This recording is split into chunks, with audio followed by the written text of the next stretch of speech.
Hello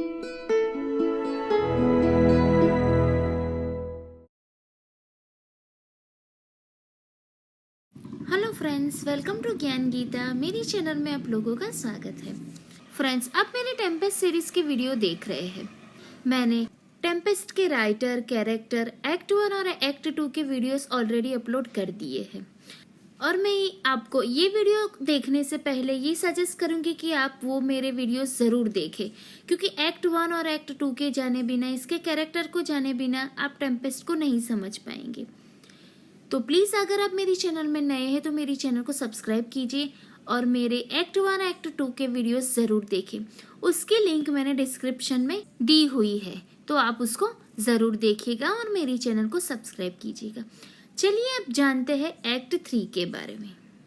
act 2 में हमने देखा कि कैसे स्टेफेनो और ट्रैंक्विलो कैलिबन से मिलते हैं और उसको वाइन देते हैं, और कैलिबन प्रॉस्पेरो को हटाकर स्टेफेनो को अपना मास्टर बनाना चाहता है। इसलिए वो स्टेफेनो को बोलता है कि आप मुझे वाइन देते जाओ, मैं आप लोगों को पूरा आइलैंड घुमाऊंगा और आप मेरे मास्टर प्रॉस्पेरो को मारकर उसकी जगह ले लो, आप यहाँ आइलैंड के मास्टर बन जाओ। अगर आप प्रॉस्पेरो को मारने में कामयाब हो गए तो आप न कि सिर्फ इस आइलैंड के मास्टर बल्कि उसकी बेटी मेरिंडा से भी शादी कर सकेंगे और फिर आप इस आइलैंड के किंग बन जाओगे और मेरिंडा क्वीन बन जाएगी। इस तरह वो स्टेफेनो को प्रॉस्पेरो को मारने के लिए तैयार कर देता है और कैलिबन को भी प्रॉस्पेरो से छुटकारा मिल जाएगा, वो उसकी कैद से आज़ाद हो जाएगा। तो चलिए अब देखते हैं कि एक्ट 3 में क्या होता है। एक्ट 3 की शुरुआत में आता है फर्डिनेंड, जो कि बहुत ही हार्ड वर्क कर रहा होता है और वो सोच रहा है कि ये मेरे लिए नहीं है, मैं किसके लिए कर रहा हूँ, मैं जिसके लिए ये वर्क कर रहा हूँ वो क्या मुझे इस हालत में देखकर दुखी होती है कि नहीं। फ्रेंड्स, जैसे कि हम सब जानते हैं कि फर्डिनेंड को मिरिंडा से लव एट फर्स्ट साइट हो जाता है और मिरिंडा से शादी करने के लिए फर्डिनेंड प्रॉस्पेरो का स्लेव बनना एक्सेप्ट कर लेता है और वो काम कर रहा होता है। तभी वो सोच रहा होता है कि ये काम मैं जिसके लिए कर रहा हूँ, क्या वो मुझे इस हालत में देखकर दुखी होती है कि नहीं। साथ साथ उसको कहीं वो खुशी भी है, वो सोचता है कि हाँ, कोई तो ऐसा है जो मेरे लिए सोचता है, मेरे बारे में सोचकर दुखी होता है, ये कितनी अच्छी है। और उसका फादर कितना खड़ूस घमंडी है। फर्डिनेंड सोचता है कि प्रॉस्पेरो कैसा है और उसकी बेटी मेरिंडा को देखो, दोनों कितने ऑपोजिट है। मेरिंडा कितनी अच्छी है, वो मुझे इस हालत में देखकर दुखी होती है, वो मेरे लिए अच्छा फील करती है, अच्छा सोचती है, लेकिन उसके फादर प्रॉस्पेरो वो बहुत ही घमंडी है। फर्डिनेंड को 1000 लकड़ियां यहाँ से वहां करनी होती है, ऐसा टास्क दिया है प्रॉस्पेरो ने। और वो कहता है कि ये जो मैं करता हूँ, मेरे मिस्ट्रेस कहती है कि ऐसा काम मत करो। मिरिंडा उसे मना करती है कि मेरे फादर ने तुम्हें कहा है लेकिन तुम मत करो। वो कहती है कि कहीं इतनी खूबसूरत इंसान को इतना काम करते हुए नहीं देखा है मैंने कभी भी, किसी प्रिंस को नहीं देखा ऐसे काम करते हुए। और ये सब सुनकर फर्डिनेंड को ताकत मिलती है। फ्रेंड्स, जैसे कि हम सब जानते हैं कि मिरिंडा ने इस आइलैंड में कभी कोई इंसान नहीं देखा है प्रॉस्पेरो के अलावा, और वो पहली बार किसी इंसान से मिलती है तो उसको लगता है कि मैंने इतना काम करते हुए कभी किसी को नहीं देखा है, तो तुम इतना सारा काम मत करो, तुम तो एक प्रिंस हो। और फिर वहां पे प्रॉस्पेरो भी इन दोनों की बात सुनने के लिए आ जाता है। वो अपने आप को एक बैड प्रिटेंड करता है, एक बुरा इंसान दिखाने की कोशिश करता है, क्योंकि उसका ये मानना है कि जो चीज आसानी से मिल जाए उसकी कद्र नहीं होती। इसलिए वो फर्डिनेंड को और मिरिंडा को इतनी मेहनत करवा रहा है। मिरिंडा बोलती है कि ये सब काम तुम मत करो, ऐसा फर्डिनेंड को बोलती है कि जोरों की लाइटनिंग हो और सारे वुडन ब्लॉक्स जो है वो सारे जल जाए, तो तुम्हें कुछ काम ही नहीं करना पड़ेगा, ये सारी लकड़ियां जल जाए, ऐसा मिरिंडा चाहती है। फर्डिनेंड कहता है कि अगर ये सारी लकड़ियां जल गई ना तो तुम ही पछताओगी, तुम आराम करो। फर्डिनेंड कहता है कि मुझे ये काम 3 घंटे में पूरा करना है और वो बोलता है कि सनसेट से पहले ये सब खत्म नहीं होगा। मिरिंडा बोलती है कि तुम ये काम मुझे दे दो। मैं सब काम कर दूंगी और तुम आराम करो, ऐसा मिरिंडा फर्डिनेंड को बोलती है।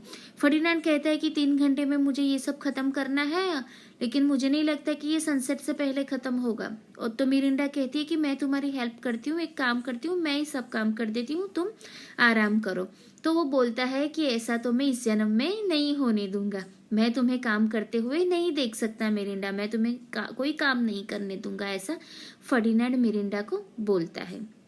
लेकिन मिरिंडा बोलती है कि ये सब काम तो मैं आराम से कर सकती हूँ, मैं आराम से कर सकूंगी, ऐसा वो फर्डिनेंड को बोलती है। और प्रॉस्पेरो सोचता है कि हाँ मिरिंडा अब तुम प्यार में हो, तुम्हें फर्डिनेंड से प्यार हो गया है, ऐसा प्रॉस्पेरो सोचता है।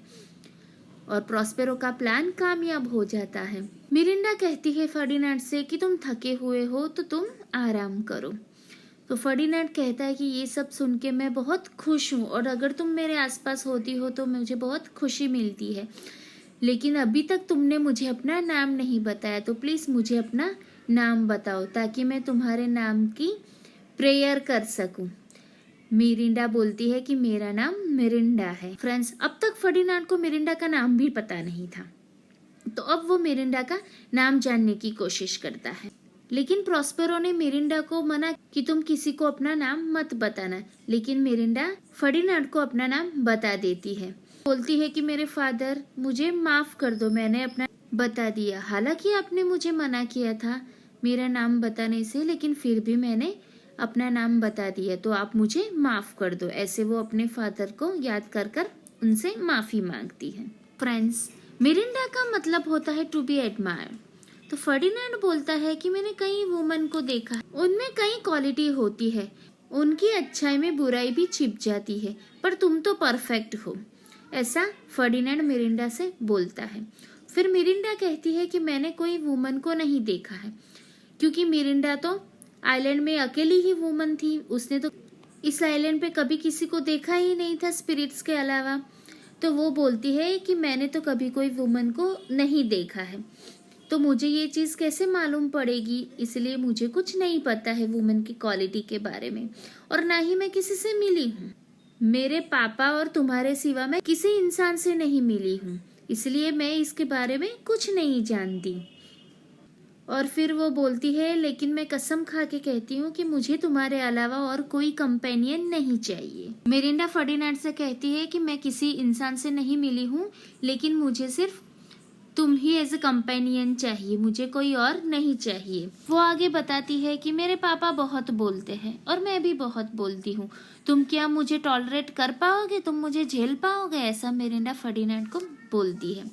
फर्डिनेंड बोलता है कि मैं जन्म से एक प्रिंस हूँ और अभी मैं राजा कहलाता हूँ, क्योंकि उसको तो लगता है कि उसके फादर की डेथ हो गई है, ओलांसो अब नहीं रहा, वो मर चुका है, इसलिए वो खुद को राजा ही समझता है। इसलिए वो बोलता है कि पहले तो मैं प्रिंस था लेकिन अब राजा कहलाता हूँ, लेकिन काश कि मैं राजा न होता और ये काम मुझे दिया गया तो वो मैं बिल्कुल ही ना करता, क्योंकि उसको ये लकड़ियाँ लेने का काम पसंद नहीं आता है, वो सिर्फ मिरिंडा के लिए ये सब कर रहा है। मिरिंडा कहती है फर्डिनेंड से कि क्या तुम मुझसे प्यार करते हो, ऐसा मिरिंडा पूछती है। तो फर्डिनेंड कहता है ओ गॉड, ऐसे प्यार का साक्षी बनिए। और उसने गॉड से डील की थी फर्डिनेंड ने कि अगर मैं सच बोलूं तो मुझे रिवार्ड करो, इनाम दो, और अगर मैं झूठ बोलूं तो मुझे डिस्ट्रॉय कर दो, नष्ट कर दो। और फिर वो बोलता है कि आई लव यू। फर्डिनेंड भगवान को अपना साक्षी बनाता है और वो कहता है कि अगर मैंने सच बोला तो आप मुझे इनाम दो, मेरे दिल में जो भी है अगर मैंने वो बोल दिया तो आप मुझे इनाम दो, अगर मेरे दिल में जो है लेकिन वो मैंने नहीं बोला और झूठ बोला तो आप मुझे बर्बाद कर दो, ऐसा फर्डिनेंड बोलता है। और फिर वो कहता है मिरिंडा से कि आई लव यू और मैं तुम्हारी वैल्यू करता हूँ, मैं तुम्हारी इज्जत करता हूँ। ये सब सुन के मिरिंडा रोने लगती है और फिर फर्डिनेंड से कहती है कि मैं जब बहुत खुश होती हूँ ना तब मैं रोती हूँ, आई नो कि आई एम फुल। फर्डिनेंड बोलता है कि क्यों रो रही हो। प्रॉस्पेरो ये सब कुछ सुन रहा होता है, वो चुपके से देख रहा होता है। प्रॉस्पेरो भी बोलता है कि गॉड ब्लेस देम। मिरिंडा कहती है कि मैं अपने आप को अनवर्दी समझती थी, इतना खुद ही अपनी वैल्यू नहीं करती थी, इसलिए मैं रो रही थी। मैंने अपने आप को अनवर्दी समझती थी मैं मेरी फीलिंग्स कभी छुपा नहीं सकती, ऐसा फर्डिनेंड को वो बोलती है। और फिर कहती है कि बस अब चलो तुम मुद्दे पे आओ। अगर तुम मुझे एक्सेप्ट करोगे तो मैं तुम्हारी बीवी बन जाऊंगी, और अगर तुम नहीं मुझे एक्सेप्ट करोगे तो मैं वर्जिन ही मर जाऊंगी। मिरिंडा ये कहना चाहती है कि अगर तुम मुझे एक्सेप्ट करो तो ठीक है, वरना तुम्हारे अलावा मैं किसी को नहीं अपनाऊंगी, मैं वर्जिन ही मर जाऊंगी। मिरिंडा बोलती है कि तुम चाहो तो तुम मुझे मना भी कर सकते हो, तो मैं तुम्हारी नौकरानी बनने के लिए भी तैयार हूँ, नौकरानी बनकर भी मैं रहने के लिए तैयार हूँ। मिरिंडा फर्डिनेंड से बोलती है और फर्डिनेंड कहता है कि तुम तो मेरी वाइफ ही बनोगी और तुम मेरी नौकरानी नहीं, मैं तुम्हारा नौकर बनूंगा, मैं स्लेव बनने के लिए तैयार हूँ। और वो कहता है कि एक स्लेव जैसे आजादी के लिए तड़पता है ना, वैसे ही मैं तुम्हारे लिए भी तड़प रहा हूँ।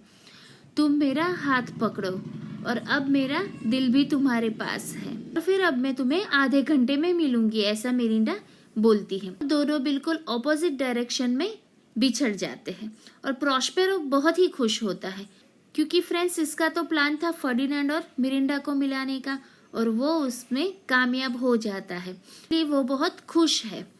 और अभी वो बोलता है कि अभी टाइम है स्टडी का, और डिनर से पहले उसको कई काम निपटाने होते हैं, ऐसा वो बोलता है कि मुझे कई काम निपटाने हैं डिनर से पहले। फ्रेंड्स, इसके आगे की स्टोरी हम मेरे नेक्स्ट वीडियो में जानेंगे कि सीन 2 में क्या होता है। Thank you friends.